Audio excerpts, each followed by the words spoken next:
وانشق البحار. Bismillahirrahmanirrahim. Alhamdulillahirrabbilalamin. Wassalatu wassalamu ala asrafil anbiya'i wal mursalin Nabiina Muhammad wa ala alihi wa sahbihi wa man tabi'ahum bi ihsanin ila yaumiddin. Amma ba'du. Pada kesempatan kita kali ini, kita insyaallah akan membahas tentang safar. Bagaimana fikih yang berkaitan dengan safar dan keringanan apa yang diberikan oleh syariat ketika kita sedang safar. Dan safar itu merupakan kebutuhan primer kita. Kita semuanya butuh untuk safar. Karena karakter manusia itu, mereka adalah orang yang suka jenuh. Diamnya kita di tempat tinggal kita itu membosankan. Sehingga kita butuh suasana yang baru, dan kita juga perlu keperluan-keperluan yang lain yang itu nggak ada di tempat kita. Oleh karena itu Imam Syafi'i rahimahullah ta'ala, beliau membawakan sebuah syair bagus sekali tentang safar. Pentingnya kita itu safar. Beliau mengatakan, safir tajid iwadun amman tufariquhu wan safa inna ladhidhal aishi fin nasabi inni ra'aitu wuqufal ma'i yufsiduhu insala toba wa illam yajri lam yatibi wa syamsu law baqiyat fil fulki daimatan lamallahan nasu min hujmin wa min arabi. Beliau mengatakan dalam syair beliau, safir, safarlah kalian, safarlah kamu, tajid iwadun amman tufariquhu, kamu nanti akan mendapatkan balasan, yaitu pengganti dari apa yang sudah kamu habiskan untuk safar kamu. Yaitu kamu mengeluarkan biaya untuk safar, itu semuanya tergantikan dengan manfaat yang kamu dapatkan dalam safar kamu. Wansab, dan sabarlah di dalam mengalami keluh kesah dalam safar. Fa inna ladhidhal aishi fin nasabi, karena lezatnya kehidupan akan kita rasakan setelah kita itu susah dan payah. Inni ra'aitu wuqufal ma'i yufsiduhu, saya melihat diamnya air akan merusak air itu. Yaitu kalau air itu diam, nanti akan keluar lumut dan nanti akan bau air itu. Insala toba wa illam yajri lam yatibi, air itu kalau mengalir akan menjadi jernih seperti air sungai yang jernih. Wa illam yajri lam yatibi, tetapi air itu kalau diam menggenang maka nanti akan kotor dan bau.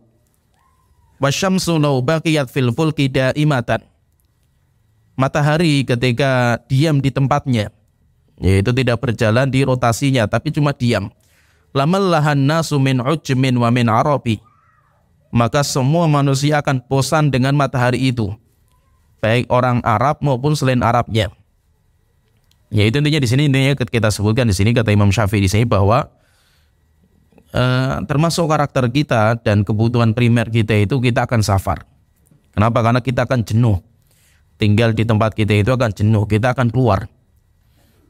Oleh karena itu ketika safar itu seperti kebutuhan primer kita, maka alhamdulillah agama kita itu mengatur bagaimana ketika kita itu safar itu fikihnya seperti apa, atau sunnahnya kita seperti apa. Ada beberapa perkara yang harus kita jalankan, dan itu merupakan sunnah petunjuk dari Rasulullah SAW berkaitan dengan safar. Yang pertama, dianjurkan kita untuk doa istikharah dalam menetapkan waktu safar kita. Kita misalkan mau musafir, apalagi safar kita jauh, dan safar kita butuh waktu yang lama. Maka dalam penetapan kapan kita mau safar, maka hendaknya kita itu berdoa kepada Allah Ta'ala. Karena kita nggak pernah tahu bagaimana kondisi safar kita itu seperti apa. Dan kita kan nggak pernah tahu dalam perjalanan itu ada apa saja dalam perjalanan. Oleh itu diajarkan kita itu untuk doa istikharah. yang insya Allah kita mungkin sudah pada hafal, yaitu kita mengatakan kalau kita mau menetapkan, misalkan kita mau safar hari Senin misalkan, maka penetapan hari Senin kita punya hajat, misalkan kita mau silaturahim atau kita mau belanja atau mau apalah itu, jalan-jalan, liburan. Lah kapan waktu yang terbaik ini? Misalkan kita menetapkan hari Senin misalkan, karena mungkin hari Senin sudah sepi tempat-tempat wisata. Tapi kan kita nggak tahu bagaimana kondisi tempat wisata yang mau kita tujukan, kita nggak tahu. Maka nanti kita minta kepada Allah Ta'ala. Kita sholat 2 rakaat, setelah itu kita berdoa, Allahumma inni astakhiruka bi ilmika wa astaqdiruka bi qudratika wa as'aluka min fadlikal azim. Tuhanku, saya astakhiruka bi ilmik.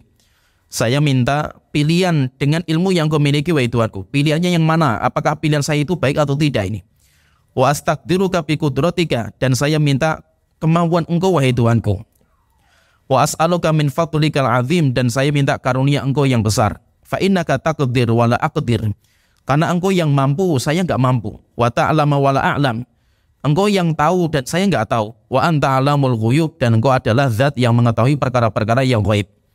Allahumma in kunta ta'lam anna hadzal amr, Tuhanku, jika engkau tahu anna hadzal amr, sebutkan misalkan kita mau safar misalkan, Allahumma in kunta ta'lam anna safari hadza, wahai Tuhanku, jika engkau mengetahui bahwa safarku ini khairun li fi dini wa ma'ashi wa akibati amri, lebih baik bagi agamaku, bagi kehidupanku, dan untuk nantinya.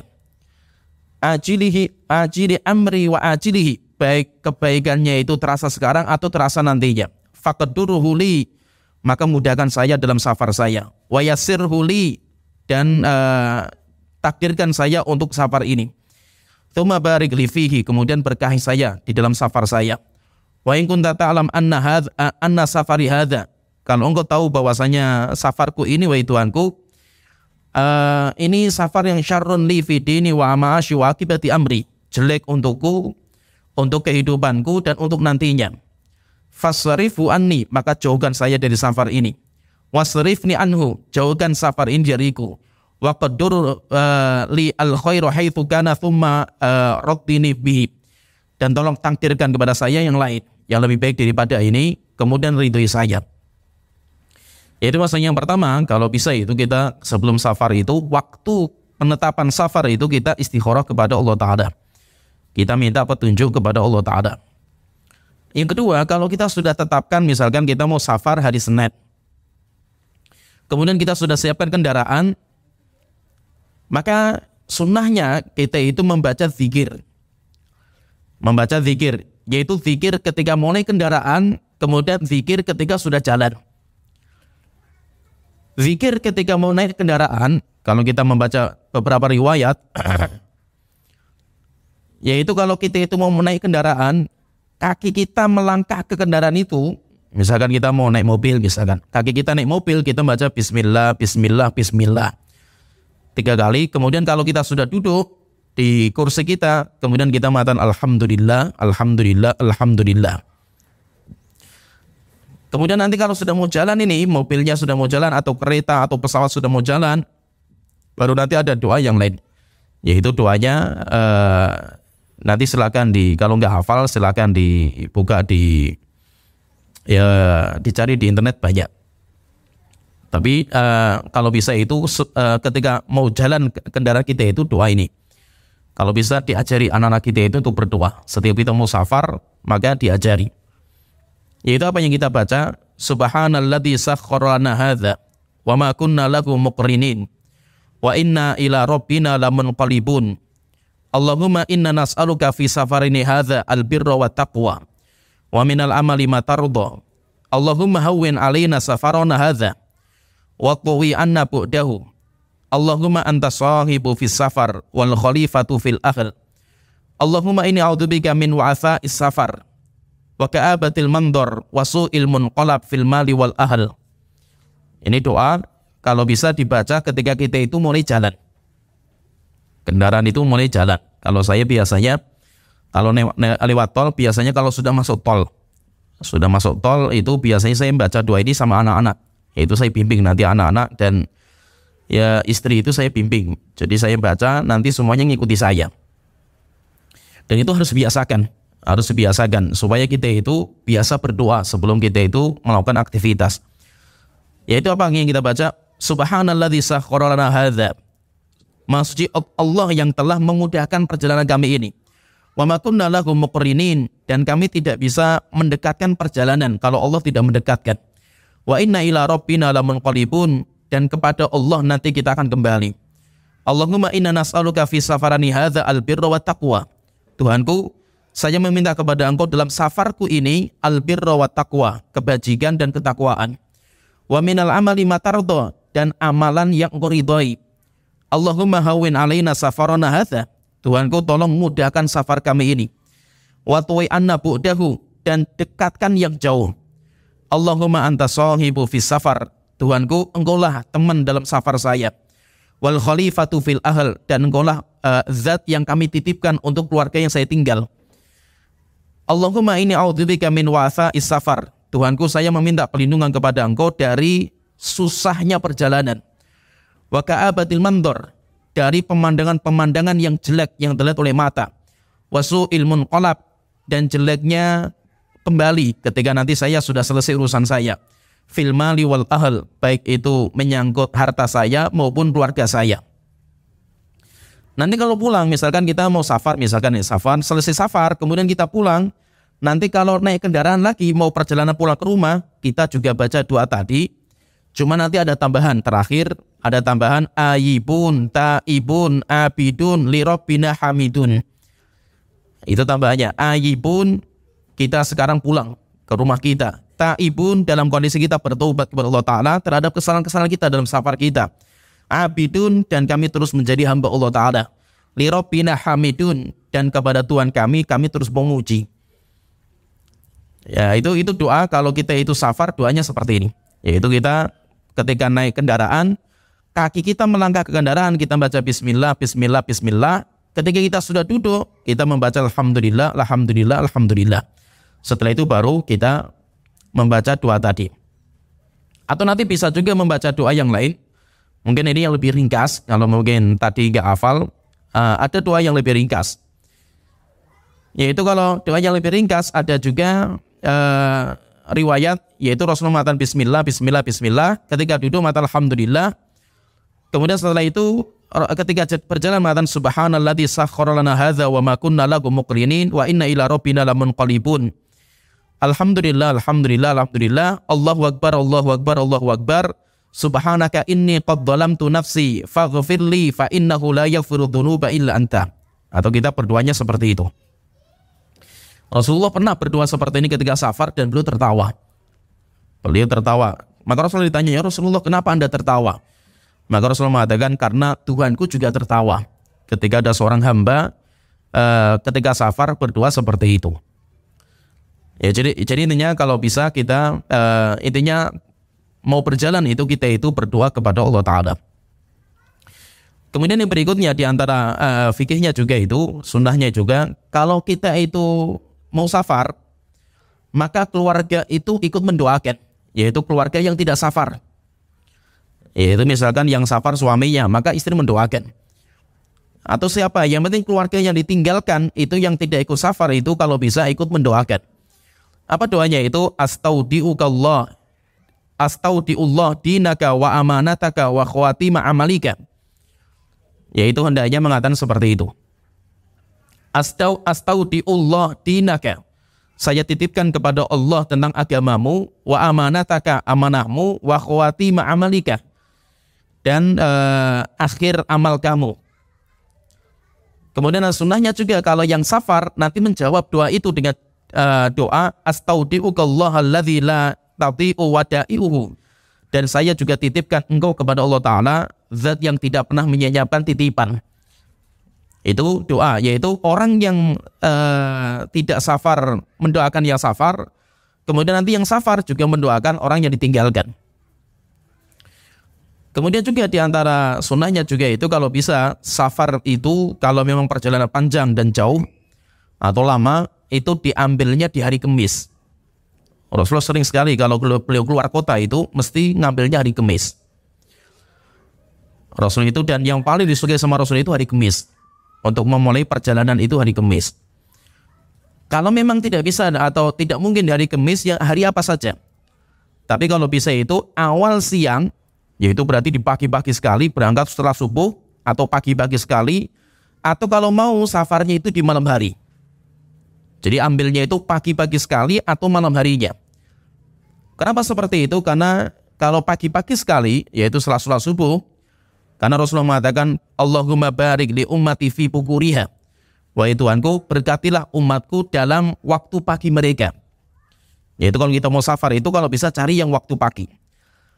Atau kalau tidak bisa di waktu pagi itu cari di waktu malam. Yaitu waktunya itu safarnya itu malam. Kenapa? Karena Rasulullah mengatakan alaikum bidul jati. Ambillah waktu malam kalian untuk safar. Yaitu kalau mau safar itu ambil waktu malam hari. Fa innal ardo tutwa bil lail. Rasulullah mengatakan karena bumi itu akan dilipat di waktu malam. Yaitu maksudnya apa? Kalau kita itu safar malam hari itu enggak terasa kita itu. Perjalanan yang panjang itu terasa singkat. Kenapa? Karena malam hari itu kayak dilipat perjalanan itu. Yaitu diringkas sama Allah Ta'ala, dilipat. Berbeda kalau kita itu perjalanan siang hari. Sudah panas, macet, banyak orang, dan yang lainnya. Akhirnya apa? Pusing kita itu dalam safar kita itu. Jenuh. Tetapi kalau kita safarnya di malam hari, kita nggak terasa. Dan itu terasa memang kalau kita seperti itu, safar di malam hari itu terasa. Terasa apa? Perjalanan itu kayak ringan. Berbeda kalau kita itu safarnya di siang hari. Kemudian juga kalau bisa itu cari teman yang baik. Kalau bisa safar itu jangan sendirian. Kalaupun toh kita itu sendiri, cari teman. Apalagi kalau bisa itu rombongan, safar rombongan lebih baik. Kemudian pilih satu orang di antara kita itu sebagai pemimpin. Rasulullah SAW bersabda, "Lau ya'lamun nasu ma fil wahdati." Jika seandainya orang itu tahu bagaimana ngerinya perjalanan sendirian, orang berjalan sendirian, ma'alam sebagaimana yang saya ketahui, masara raqibun bilailin wahdah. Tidak ada satu orang pun yang berani safar sendirian. Apalagi di malam hari. Kenapa? Karena ngerinya orang berjalan sendirian. Demikian juga Rasulullah mengatakan ar-raqibu syaiton. Orang kalau musafir sendirian itu syaiton dia itu. War-raqibani syaitonani. Kalau dua orang yang safar, dia dua orang syaiton dia itu kalau dua orang itu. Wa thalathatu rukbun. Sedangkan kalau jumlahnya 3, itu baru namanya qafilah dagang atau qafilah safar. Jadi namanya orang musafir itu apa? Jumlahnya kalau 3 ke atas. Itu baru dinamakan orang yang musafir. Kalau kata Syalbani ketika menjelaskan hadis ini, beliau mengatakan ini ketika perjalanan kita itu berat. Kecuali kalau perjalanan kita itu ringan. Orang misalkan safarnya di atas padang pasir atau di tempat yang di sana nggak ada orang, maka kalau bisa itu rombongan. Tetapi ya ini kata Syalbani. Tapi kalau dalilnya umum. Dalilnya umum. Mau kita safarnya itu di padang pasir atau di tempat yang ramai, sunnahnya kita itu kalau bisa jangan sendirian. Kenapa? Karena kalau kita itu safar sendiri itu syaitan akan menggoda kita. Dan biasanya itu kita itu ya kalau di luar kota, kita kalau di dalam kota itu insya Allah kita masih punya rasa malu untuk berbuat dosa dan maksiat. Tapi kalau kita itu di luar kota, di mana kita itu berada di sebuah tempat nggak ada orang yang kenal kita gitu, itu orang seperti itu mudah sekali dia untuk futur. Kenapa? Karena kalau dia pun berbuat dosa kan nggak ada benteng dalam diri dia, yaitu sifat malu nggak ada. Akhirnya apa? Nggak ada yang kenal kan di sini kan gitu. Saya mau berbuat dosa dan maksiat kan nggak apa-apa kan itu. Yang penting di luar kota, di mana kita nggak ada yang kenal. Baik, biar kita itu nggak dikuasai sama syaitan, maka hendaknya kita itu cari teman dalam safar kita. Kemudian yang ada sunnah juga dalam safar itu, kalau kita itu perjalanan lagi naik ke atas, maka kita itu bertakbir. Kalau perjalanan lagi turun jalannya, maka kita itu bertasbih. Sebagaimana kata Jabir radhiyallahu anhu, beliau mengatakan, kunna idza sa'idna kabarna. Kami itu kalau sedang naik perjalanan kami itu, maka kami bertakbir. Wa idza nazalna sabbahna. Dan kami itu kalau turun, maka kami itu bertasbih. Yaitu intinya diperbanyak kita itu membaca seperti takbir, tasbih. Apalagi kita bisa membaca Quran, itu luar biasa. Jangan sampai yang menemani kita dalam safar itu lagu dan musik. Karena ada orang yang memang karena kebiasaan seperti itu, jadi kalau nggak nyetel lagu itu ngantuk dia itu. Sehingga kalau safar itu harus musiknya itu harus keras gitu di mobil itu. Bisa kita ganti musik itu dengan Al-Quran. Bisa di Al-Quran atau pengajian. Kalau saya terkadang kalau safar itu ya anak saya misalkan Abbas itu tak suruh buka mushaf, kemudian saya baca Quran, nanti dikoreksi sama anak saya. Jadi perjalanan itu kenapa? Karena kita itu nggak tahu itu, apalagi model kendaraan zaman kita itu kendaraan itu mengerikan. Jadi kendaraan kita itu kan nggak seperti kendaraan zaman dulu gitu. Dimana kendaraan zaman dulu itu kan insya Allah aman lah dari kematian. Kalau kendaraan zaman kita ini kan kita sudah hati-hati saja itu belum tentu selamat kita ini. Kita sudah naik mobil pelan-pelan, sudah mawas dirilah kita ini. Tiba-tiba ada mobil, truk atau bis yang remnya belum gitu. Nabrak semuanya di depannya kan itu. Padahal kita sudah hati-hati ini. Sehingga apa? Kendaraan model kita itu orang hati-hati saja belum tentu selamat kita ini. Apalagi kalau kita itu nggak hati-hati. Terus bagaimana supaya kita itu nggak tergesa-gesa itu? Sibukkan diri untuk baca Quran atau berzikir. Dan itu terasa. Saya sering merasakan lah gitu. Kita kalau lagi naik motor ya, saya misalkan ya naik motor. Namanya kita itu karakter kita, apalagi laki-laki ya. Kita itu nggak suka disalip kita ini. Ya, lagi mau naik motor, tiba-tiba perempuannya bus gitu loh. Kurang ajar kan itu masa itu. Akhirnya apa balap-balapan itu. Akhirnya kita nggak terkontrol setelah itu kan itu. Nah kalau kita itu ngisi dengan zikir, orang mau nyalip wis terserah. Yang penting saya santai. Yang penting saya targetnya sampai tujuan saya baca Quran selesaikan satu surah sehingga bisa menenangkan diri gitu. Dan itu terasa loh kalau kita sudah di kendaraan itu ya, sudah di perjalanan itu, untuk menenangkan diri itu nggak bisa gitu. Hawanya marah, hawanya emosi gitu ini. Ya sedikit-sedikit marah kita ini kan itu. Kenapa? Karena kita di perjalanan. Apalagi perjalanan kita itu dengan kendaraan yang mengerikan. Sehingga kita nggak pernah tahu juga, mungkin di sini kita akan mati kan itu. Ya, walaupun kalau kita selamat pun kita akan mati dengan cara yang lain. Tapi mungkin yaitu kematian dari perjalanan kita sekarang ini, alat transportasi kita itu lebih besar kemungkinan daripada zaman dulu. Sehingga maksudnya itu bahwa kita harus lebih takut kalau kita safar, takut kalau itu kematian kita gitu. Terus bagaimana caranya itu? Ya kita isi dengan berzikir, kita isi dengan baca Quran, lebih selamat. Kenapa? Kalau toh kita harus mati di sini itu kita sudah siap. Yaitu kalau seandainya misalkan kita naik mobil, misalkan kita alhamdulillah ngisi dengan zikir, kalaupun qadarullah harus mati pun nggak ada masalah lah itu. Kita sudah siap. Kenapa? Karena kita isi dengan amal-amal seperti ini. Nah, jadi intinya isi waktu kita itu dengan berzikir kepada Allah Ta'ala. Kemudian yang berikutnya di antara fikih dalam safar juga itu, seorang wanita tidak boleh safar dengan jarak safar. Jarak safar itu 80 km. Kecuali harus pakai mahram. Kecuali harus pakai mahram. Kalau tidak pakai mahram tidak boleh. Sebagaimana Rasul bersabda, la yakhluwanna rajulun bimra'atin illa wa ma hadhu mahramin. Tidak boleh seorang laki-laki berduaan dengan seorang wanita kecuali harus bersama mahramnya. Mahramnya wanita itu. Wala tusafir al-mar'atu illa ma'adhi mahramin. Dan tidak boleh seorang wanita safar kecuali bersama dengan mahramnya. Faqama rajulun, akhirnya ada seorang sahabat berdiri kemudian bertanya, "Ya Rasulullah, innam ra'ati kharajat hajatan." Ya Rasulullah, istri saya keluar untuk haji. Wa inni uktutibtu fi ghazwati kadza wa kadza. Sedangkan saya enggak bisa ya Rasulullah menemui istri saya. Kenapa? Karena saya sudah terdata nama saya untuk jihad. Berangkat jihad. Terus bagaimana ya Rasulullah? Maka Rasulullah mengatakan, "Intolik fahujja ma'amra'atika." Kamu batalkan jihad kamu dan kamu haji bersama istri kamu untuk mendampingi istri kamu. Ya, jadi kalau seorang wanita itu kalau safar harus bersama mahram. Pertanyaan, kenapa kok dibedakan antara fikih laki-laki dan perempuan? Sering sekali kalau kita lihat syariat itu dibedakan. Misalkan dalam masalah tolak, perceraian. Tolak itu yang bisa mencerai cuma laki-laki, perempuan nggak bisa. Pembagian warisan laki-laki 2 kali lipat daripada perempuan.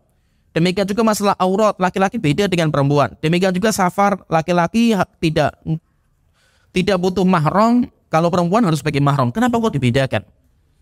Rupanya kalau kita melihat ya karakter laki-laki dan perempuan itu beda. Laki-laki itu dia itu lebih logikanya lebih kuat. Jadi laki-laki itu berpikirnya lewat logika, akal. Sehingga laki-laki itu tidak mudah goyang. Maka ketika dia itu safar, mau ditipu, ini jarang laki-laki itu yang tergoda. Itu karakternya laki-laki. Maka laki-laki itu yang berhak menjadi pemimpin. Sedangkan wanita itu nggak seperti itu. Wanita itu mudah sekali ditipu. Wanita itu mudah sekali digombalin. Nah itu banyak kejadian kan, perempuan tiba-tiba safar karena setelah itu digombali rupanya sama seorang laki-laki yang ada di media sosial.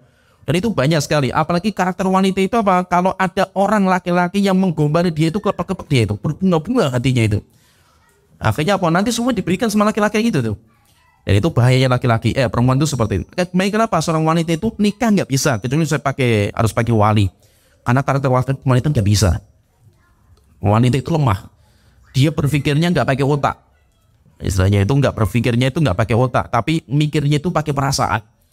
Siapa yang bisa memainkan perasaan perempuan, dia akan menjadi orang yang berdiri. Dia akan jadi raja bagi wanita itu. Sehingga wanita itu paling senang ya laki-laki gombal kan itu.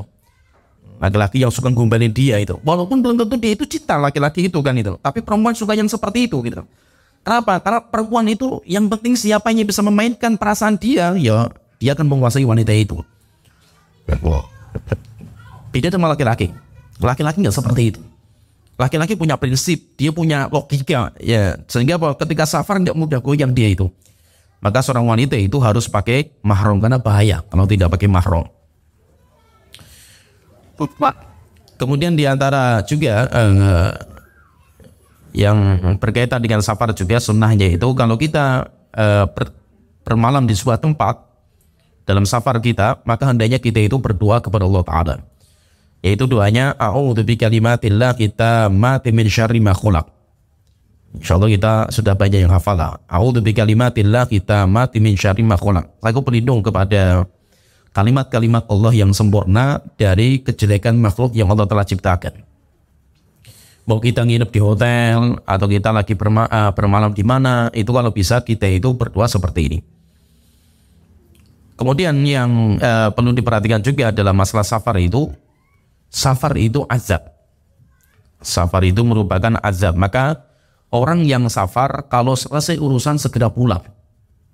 Jangan lama-lama dalam safarnya. Safar itu termasuk bagian dari azab. Oleh itu Rasulullah mengatakan as-safaru qit'atun minal azab. Safar itu adalah potongan azab. Yamna'u ahadakum ta'amahu wa syarabahu wa naumahu. Dengan safar orang terhalangi untuk makan, minum, istirahat dengan enak. Yaitu capek dia itu. Makan minumnya sama istirahatnya itu nggak bisa seperti kita itu kalau di rumah sendiri. Fa idza qadha nahmatahu falyu'ajjil ila ahli. Rasulullah mengatakan maka siapa yang sudah selesai urusannya dalam safar itu segera pulang ke rumah. Segera pulang ke rumah dan itu terasa. Apalagi kalau ada beberapa orang seperti saya itu karakternya itu orang susah tidur. Saya itu orang susah tidur. Sehingga kalau tidur di tempat yang baru nggak bisa tidur saya itu. Seharian nggak bisa tidur. Hatta malam pun nggak bisa tidur itu. Jadi berat saya itu untuk tidur di tempat yang baru itu berat sekali. Dan itu terasa. Pak itu biasanya kalau saya safar untuk dakwah misalkan, itu biasanya saya ya mati-matian lah di situ dalam perjalanan saya itu. Nanti kalau sudah pulang biasanya sudah kelenger lah itu istilahnya itu. Sampai terkadang sampai muntah-muntah kalau sampai rumah itu sampai sakit berhari-hari. Kenapa? Karena memang ya kayak kita itu jor-joran lah dalam safar kita itu. Istilahnya kurang, ininya kurang, semuanya kurang. Karena kita nggak seperti di rumah kita sendiri gitu. Kemudian yang berikutnya juga sunnahnya itu kalau kita itu safarnya lama, beberapa hari. Kemudian kalau pulang, jangan pulang di malam hari. Usahakan pulangnya itu jangan di malam hari. Apalagi pulang sudah larut malam. Istrinya tidur, sehingga kita pulang istrinya ngiler, rambutnya ocak-acakan gitu. Enggak. Kalau bisa itu pulangnya itu kalau memang terlalu malam itu ditunda. Sehingga pulangnya itu pagi atau siang ataupun kalau malam itu di awal-awal malam. Supaya apa? Supaya istri kita kalau kita itu safar enggak bawa istri kita itu bisa mempersiapkan rumahnya. Mempersiapkan rumahnya sehingga istri itu bisa mempersiapkan diri ketika suaminya itu pulang. Nah itu Rasulullah itu beliau benci sekali ketika ada seseorang mengetuk pintu rumahnya itu ketika sudah malam. Anak-anak sudah tidur, istrinya juga sudah tidur, akhirnya berantakan rumahnya. Kemudian yang berikutnya juga di antara sunnah dalam safar itu ketika safar perbanyak doa. Ketika safar itu diperbanyak doa. Kenapa? Karena doanya orang musafir itu mustajab. Sebagaimana beliau bersabda, "Thalathu da'awatin mustajabatun." Ada 3 doa yang mustajab, la syakka fihinna. Tidak ada keraguan dalam 3 perkara ini, yaitu akan mustajabnya. Da'watul walid, yang pertama doanya orang tua kepada anaknya. Wa da'watul musafir, yang kedua doanya orang yang musafir. Kemudian yang ketiga, wa da'watul mazlum, doanya orang yang terzalimi. Itu semuanya mustajab 3 orang ini. Maka orang musafir itu kalau bisa diperbanyak doa. Kalau doa, Rasulullah itu biasanya kalau berdoa ketika safar, beliau itu biasanya isyarat dengan jari telunjuk saja. Jadi Rasulullah itu berdoa dengan mengisyaratkan jari telunjuk dalam 2 kondisi. Yang pertama, ketika beliau berdiri di atas mimbar, khutbah Jumat atau Id atau yang lainnya ketika di atas mimbar. Yang kedua, ketika Rasulullah di atas kendaraan. Jadi Rasulullah kalau berdoa di atas kendaraan itu beliau cuma isyarat dengan jari telunjuk, tidak mengangkat kedua tangan. Tapi apakah ini kita terapkan juga di kendaraan model kita? Yaitu model kita seperti ini, di mana kendaraan kita itu kayak rumah, bisa tidur, dan yang lainnya lah itu. Apakah sama dengan seperti ini? Maka wallahu alam kalau seperti ini kita katakan kendaraan yang modelnya seperti dulu, yaitu yang kita itu butuh gerakan untuk mengarahkan. Kalau kita mau berdoa, maka doanya cuma isyarat dengan jari telunjuk. Misalkan kita sebagai supirnya, atau kita naik motor, misalkan kita mau berdoa. Tapi kalau kita itu kendaraan yang nggak seperti dulu, seperti kita itu naik bis, kita tiduran, atau kita itu naik kereta, itu kan beda kondisinya itu. Kalau seperti ini, sebagian ulama mengatakan doanya ngangkat kedua tangan. Karena itu tidak memberatkan. Beda kalau saya itu naik kendaraan, ya naik. Kalau sama dulu naik unta misalkan. Kalau doa ngangkat kedua tangan terus yang ngarahkan pakai apa?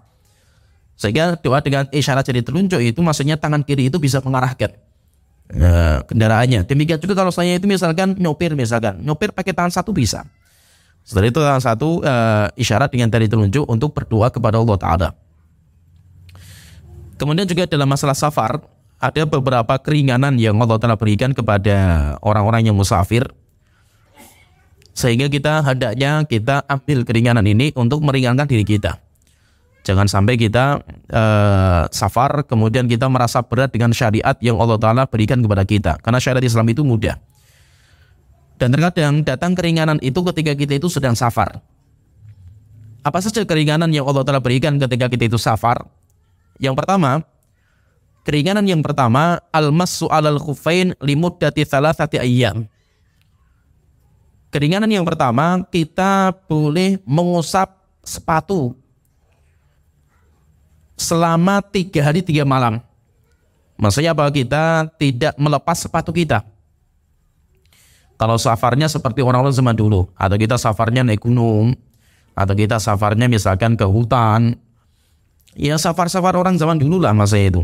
Dimana kita itu pakai sepatu itu atau tentara yang dia itu terkadang ke hutan atau dia itu menyerang dan yang lainnya. Maka bagi mereka itu boleh tidak melepas sepatu selama 3 hari 3 malam. Itu bagi orang musafir. Kalau orang yang tidak musafir, orang yang mukim, maka boleh tidak melepas sepatu selama sehari semalam. Tetapi kalau orang musafir boleh sampai 3 hari 3 malam. Sebagaimana Ali bin Abi Thalib ini mengatakan, ja'ala Rasulullah sallallahu alaihi wasallam lil musafir thalathata ayyamin wa layalihinna. Rasulullah memberikan keringanan bagi seorang musafir selama 3 hari 3 malam untuk tidak melepas sepatu. Wa yauman wa lailatan lil muqim. Sedangkan bagi orang yang mukim diberikan keringanan cuma sehari semalam. Yaitu keringanan untuk apa? Keringanan untuk berwudu. Kalau seandainya kita mau berwudu, batal wudu kita, entah karena kencing, kentut atau BAB, kita boleh tidak melepas sepatu. Kita hanya mengusap di atasnya saja. Kecuali kalau kita itu punya hadas akbar, seperti kita itu junub, maka harus dilepas karena kita harus mandi.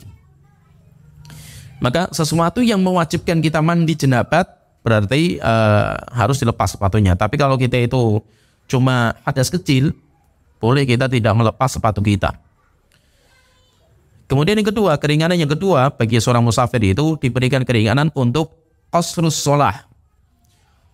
Mereka diberikan keringanan untuk mengqasar sholat yang 4 menjadi 2. Dan ini keringanan khusus bagi musafir. Selain musafir tidak dibolehkan. Yaitu itu hanya musafir saja. Kalau zaman dulu orang mengqasar itu syaratnya 2. Orang mengqasar sholat itu syaratnya 2. Yang pertama karena safar. Yang kedua karena takut serangan orang-orang kafir. Sebagaimana Allah Ta'ala berfirman dalam surat An-Nisa ayat 101. Wa idza darabtum fil ardi falaysa 'alaikum junahun an taqsuru minas sholati in khiftum ay yaftinakumul ladzina kafaru. Jika kalian menempuh perjalanan, tidak ada masalah bagi kalian untuk mengqasar sholat kalian jika kalian takut serangan orang-orang kafir. Berarti syaratnya 2, safar. Yang kedua, takut serangan orang-orang kafir. Terus bagaimana kondisi ketika Islam sudah jaya, di mana orang kafir itu tidak menyerang kita, aman kondisinya sekarang ini? Maka para sahabat datang ke Rasulullah SAW. Ada seorang Ya'la bin Umayyah, dia datang kepada Umar bin Khattab. Kemudian bertanya, wahai Umar, kan Allah Ta'ala berfirman, "Falaisa 'alaikum junahun an taqsuru minas sholati in khiftum ay yaftinakumul ladzina kafaru." Faqad aminan nas. Terus bagaimana hukumnya? Kita sekarang sudah aman sekarang ini. Maka beliau mengatakan, kata Umar, ajibtu mimma ajibta minhu. Saya pun juga pernah aneh gitu masa itu, bingung menafsirkan ayat ini sebagaimana kamu bingung itu, yaitu saya juga pernah bingung seperti kamu bingung. Fasaltu Rasulullah sallallahu alaihi wasallam. Akhirnya saya datang ke Rasulullah SAW, kemudian saya bertanya, ya Rasulullah, bagaimana kondisi kita sekarang, safar kita aman? Maka Rasulullah mengatakan, tasaddaqatun tasaddaqallahu biha 'alaikum faqbalu shadaqatahu. Itu sedekah Allah yang Allah berikan kepada kalian, terima saja sedekah Allah Ta'ala. Yaitu maksudnya di sini kalau kita itu safar, kita itu boleh untuk mengqasar yang 2, yang 4 menjadi 2. Dan ini rukhsah keringanan khusus bagi musafir. Dan kapan kita boleh untuk mengqasar? Setelah kita meninggalkan kota kita. Setelah kita meninggalkan kota kita. Kalau kita orang Pekalongan misalkan, kita mau keluar kota. Kapan kita itu boleh untuk mengqasar? Kalau kita sudah meninggalkan kota Pekalongan. Kita sudah meninggalkan kota Pekalongan, berarti kita sudah boleh. Tapi kalau kita itu masih dalam kota, tidak boleh mengqasar. Tidak boleh mengqasar, karena qasar itu keringanan bagi orang musafir. Yaitu musafir itu apa? Berarti yang sudah keluar dari kotanya. Dan tadi kita sebutkan bahwa safar itu jaraknya harus 80 km. Dan itu yang paling mudah. Walaupun masalah ini masalah khilafiyah. Jadi penetapan safar itu dengan apa? Apakah dengan jarak atau dengan uruf, kebiasaan atau yang lainnya? Kalau Syekhul Islam beliau mengatakan dengan uruf, kebiasaan. Tetapi itu prakteknya susah. Maka kata Syekh Utsaimin beliau mengatakan yang terbaik kita pakai jarak. Yaitu apa? Jika jarak kita, misalkan jarak itu apa? Jarak tujuan. Sekarang kan banyak aplikasi kan yang bisa mengetahui tujuan kita sampai ke tujuan itu berapa kilometer sih gitu. Kalau sampai 80 km lebih, berarti kita sudah musafir. Boleh kita itu mengqasar dalam perjalanan kita. Kalau seandainya kita misalkan sudah sampai di tujuan, misalkan kita mau ke Jakarta, misalkan kita punya keluarga di sana nikah. Kita mau ke Jakarta, alhamdulillah sampai di Jakarta, kita mau tinggal di sana 1 pekan misalkan.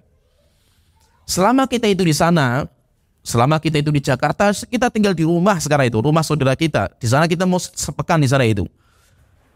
Sampai kapan kita itu boleh mengqasar? Maka kita itu boleh mengqasar maksimal 4 hari. Lebih dari 4 hari, maka hukumnya orang mukim. Hukumnya orang mukim. Nah itu nanti ada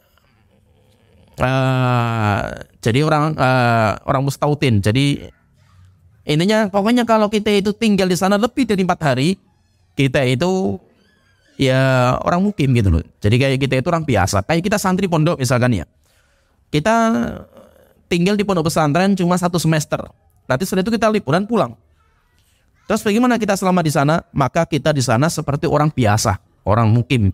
Sehingga kita ya sholatnya berjamaah, ya 4 rakaat dan yang lainnya nggak ada bedanya. Karena kita itu seperti orang mukim. Tapi kalau kurang dari 4 hari, maka boleh orang itu mengqasar. Walaupun kita itu sudah di rumah saudara kita, boleh kita itu mengqasar kalau kurang dari 4 hari. Misalkan ya, saya mudik ke Salatiga. Saya ke rumah orang tua, misalkan cuma 4 hari saja. Kalau di sana, boleh nggak saya itu mengqashar? Karena saya itu cuma 4 hari tinggal di sana, boleh. Tapi kalau saya itu sholat berjamaah bersama imam yang mukim, maka itu lebih baik. Tapi kalau tidak, misalkan berat bagi saya itu untuk sholat berjamaah sama orang mukim, maka boleh bagi saya untuk mengqashar. Tapi kalau lebih dari 4 hari nggak boleh. Jadi maksimal 4 hari. Kemudian yang ketiga, keringanan juga bagi orang yang musafir itu diberikan keringanan untuk menjamak 2 sholat dalam satu waktu. Ini keringanan bukan hanya orang musafir yang boleh, demikian juga orang yang kehujanan, demikian juga orang yang punya hajat yang lain. Boleh. Jadi bukan hanya orang musafir. Yaitu namanya jamak. Kalau jamak itu menggabungkan 2 waktu sholat dalam satu waktu. Zuhur, asar, kemudian maghrib, isya. Kalau dikerjakan di awal waktu namanya jamak takdim. Kalau dikerjakan di akhir waktu namanya jamak takhir. Terus mana yang terbaik? Kita itu menjamak jamak takdim atau takhir. Maka kata para ulama, jika safar kita mulainya sebelum masuk waktu yang pertama, misalkan waktu pertama itu kan berarti zuhur atau maghrib. Sebelum zuhur kita safar. Misalkan safarnya kita mau mulai safar jam 11. Maka kalau jam 11 kita mulai safar, sunnahnya jamak takhir. Sunnahnya jamak takhir. Nanti kita sholatnya di waktu asar. Yaitu safar dulu lah. Nanti waktu asar baru kita cari masjid. Tapi kalau kita itu safarnya mulai setelah masuknya waktu yang pertama, misalkan kita mau safarnya itu mulainya jam 1. Kita mau safar, maka sunnahnya jamak takdim. Yaitu apa? Kita sholat zuhur sekalian kita sholat asar. Sholat zuhur sekalian sholat asar 4 rakaat, setelah itu safar. Jadi kalau kita itu nanti kita lihat tinggal berangkatnya itu kapan kita. Kalau kita sudah tengah jalan bebas. Kalau kita di tengah jalan bebas, mau diawalkan maupun dia diakhirkan. Tapi kalau kita itu di awal berangkat, maka nanti dilihat antara jamak takdim atau jamak takhirnya. Kalau jamak ini boleh walaupun jaraknya tidak sampai 80 km. Misalkan gini, saya sama santri-santri misalkan rehlah di sebuah tempat. Kita hiking di sana dan yang boleh nggak saya itu menjamak di sana? Boleh.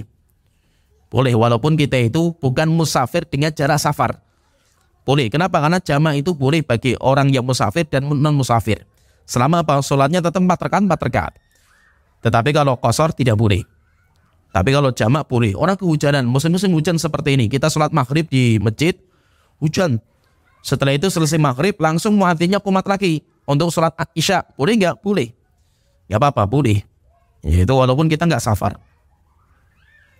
Kemudian yang keempat yang diberikan keringanan bagi orang yang musafir itu, yang keempat, diberikan keringanan bagi orang yang safar untuk tidak mengerjakan sholat Jumat. Kenapa? Karena sholat Jumat gugur bagi orang yang safar. Jadi bagi orang yang safar itu dia sholat Jumatnya gugur. Dan berkaitan dengan sholat Jumat memang ini pembahasan fikih dan khilafnya panjang dalam masalah sholat Jumat. Kalau dalam mazhab Syafi'iyah, sholat Jumat tidak sah kecuali harus minimal yang datang 40 orang. Dan 40 orang itu harus orang yang mustautin. Harus orang yang mustautin. Itu kalau mazhab yang mu'tamad dalam mazhab Syafi'iyah. Kenapa kok harus 40 orang? Karena beliau mengatakan kami, kata Syafi'iyah itu, mendapatkan Rasulullah mengerjakan sholat Jumat atau para sahabat zaman itu mengadakan sholat Jumat, jumlah paling kecil yang kita dapatkan itu 40 orang. Yaitu ketika Masjid Quba dibangun, diadakan sholat Jumat di Masjid Quba pertama kali, jumlah sahabat yang hadir itu 40 orang. Nah, kita mendapatkan jumlahnya itu cuma 40 orang yang minimal. Kalau lebih dari itu bagus lagi. Tetapi kurang dari itu kita nggak mendapatkan dalil. Maka kalau dalam mazhab sholat Jumat itu minimal 40 orang dan itu harus mustautin. Mustautin itu apa? Nanti manusia itu dibagi menjadi 3. Ada namanya mustautin, ada namanya mukim, ada namanya musafir. Mustautin itu apa? Orang yang menetap di sebuah tempat dan dia pengen mati di situ. Itu namanya mustautin. Sedangkan orang yang mukim itu dia menetap di sebuah tempat lebih dari 4 hari, tapi dia nanti pengen pulang kalau dia itu sudah selesai.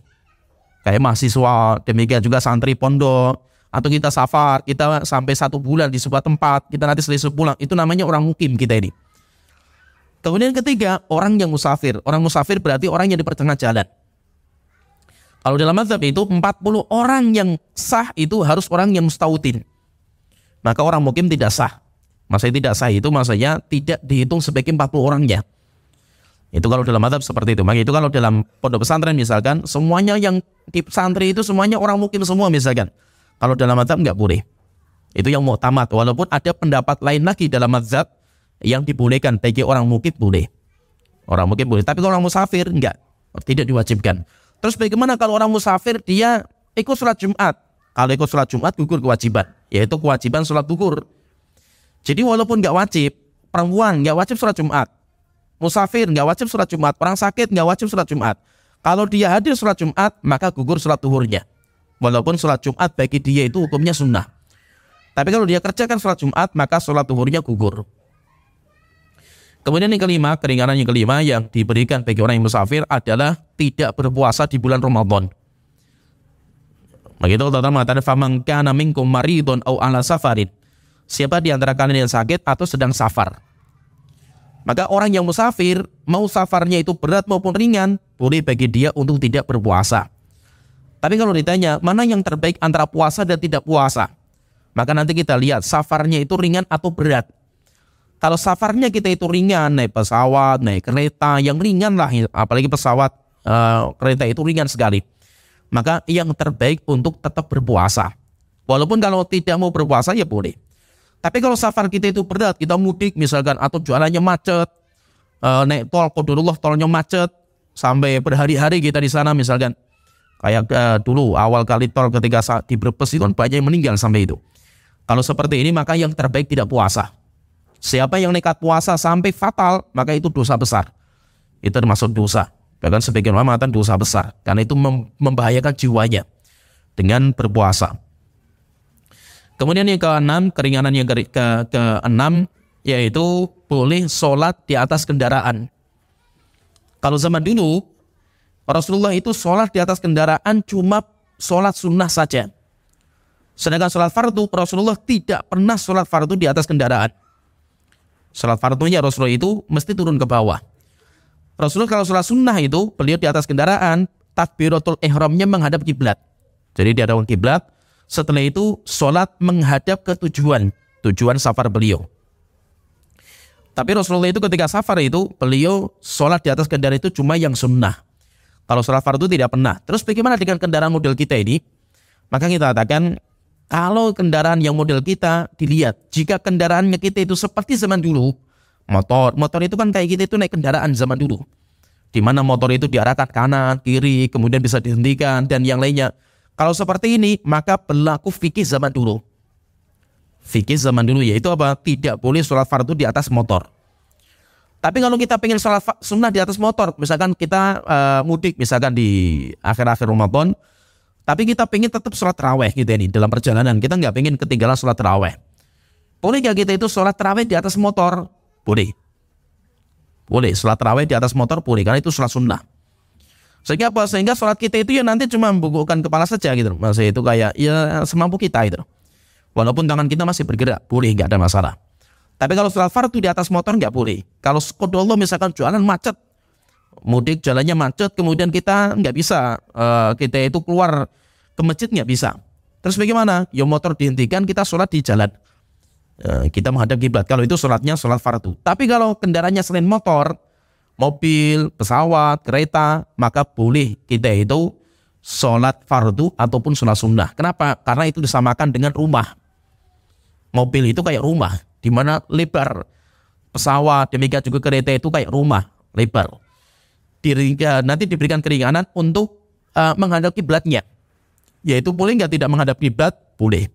Tapi kalau kita menghadap kiblat waktu takbiratul ihram lebih bagus lagi.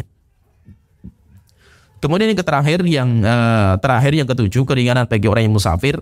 Orang yang musafir ketika dia tidak bisa mengerjakan kebiasaan ibadah dia yang dia biasa kerjakan ketika mukim, maka dia tetap mendapatkan pahala orang yang mukim. Sholat malam, demikian juga puasa Senin Kemis misalkan. Kalau dia safar, dia tidak bisa mengerjakan karena dia itu safarnya. tapi dia biasa mengerjakan itu kalau nggak safar, maka dia tetap mendapatkan pahala kebiasaan mukim dia. Tapi dengan syarat apa? Dia meniatkan. Misalkan ketika safar hari Senin, qadarullah kita nggak puasa. Padahal kalau kita nggak safar kita puasa, maka kita niatkan jika seandainya saya nggak safar, saya kan puasa sunnah juga. Saya lanjutkan kebiasaan saya misalkan. Maka dia juga mendapatkan pahala amalan soleh dia yang biasa dia kerjakan ketika dia itu tidak musafir. Ya sampai di sini pembahasan sedikit berkaitan dengan sunnah-sunnah ketika safar dan keringanan-keringanan yang Allah Ta'ala berikan kepada orang-orang yang musafir. Wa akhiru da'wana alhamdulillahi rabbil alamin sallallahu alaihi wa ala alihi wa sahbihi ajma'in.